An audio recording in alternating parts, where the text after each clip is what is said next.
ഒന്ന് കത്തിക്കാണ്.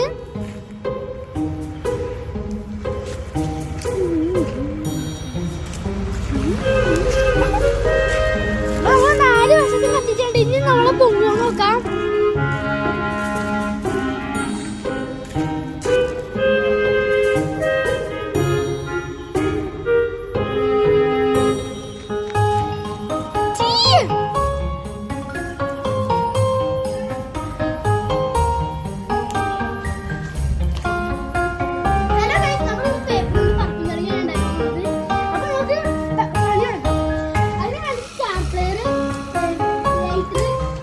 Full paper ഈ full paper clear എടുത്താൽ